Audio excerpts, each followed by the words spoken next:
સુરતમાં નશામાં ધૂત નબીરાએ લક્ઝુરિયસ કારને બેફામ દોડાવી 10 વાહનોને અડફેટે લીધા, 3ની હાલત ગંભીર। ગુજરાત સહિત સુરતમાં પણ નશામાં બેફામ થઈને લક્ઝુરિયસ ઓડી કાર બેફામ સ્પીડમાં દોડાવી હતી, જેમાં 10 જેટલા વાહનોને ઉડાવ્યા હતા, જેથી 3 વાહન ચાલકોને ગંભીર ઈજા પહોંચતા 108 એમ્બ્યુલન્સ મારફતે હોસ્પિટલમાં ખસેડવામાં આવ્યા હતા। બીજી તરફ અકસ્માત સર્જનાર નબીરાને ઝડપથી લઈને પોલીસ હવાલે કરાયો હતો।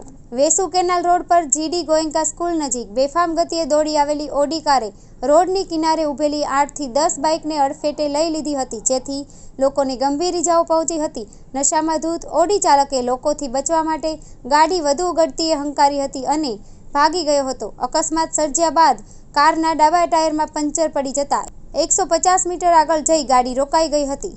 એક્સિડન્ટની ઘટનાને લઈને લોકો કારનો પીછો કરી ત્યાં પહોંચી ગયા હતા। ઘટનામાં ઘવાયેલા 3 લોકોને સ્થાનિકોએ 108 એમ્બ્યુલન્સને બોલાવીને હોસ્પિટલમાં સારવાર માટે મોકલી આપ્યા હતા।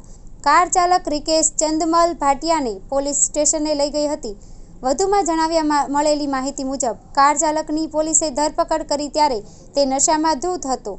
પોલીસે મોડી રાત્રે તેની સામે ગુનો નોંધી કાર્યવાહી શરૂ કરી હતી। ગઈકાલ રાત્રે કેનાલ વોકવે રોડ પર એક બનાવ બનેલ છે।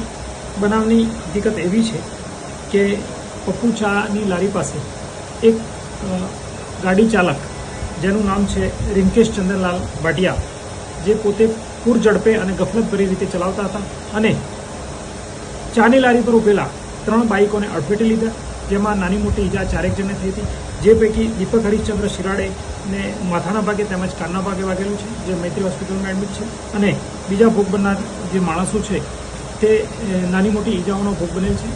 તમામ સંપૂર્ણ ભાનમાં છે અને તેમના વિરુદ્ધ એટલે કે વાહન ચાલક વિરુદ્ધ પ્રોહિબિશન પીધેલા હોય પ્રોહિબિશનને લગત કાર્યવાહી કરવામાં આવેલ છે અને ડ્રંક એન્ડ ડ્રાઈવનો કેસ કરવામાં આવેલ છે તથા હોસ્પિટલમાં દાખલ થયેલા માણસોની એક્સિડન્ટના ગુના બાબતે ફરિયાદ લેવામાં આવેલ છે, જે પણ ગુનો દાખલ કરવામાં આવેલ છે।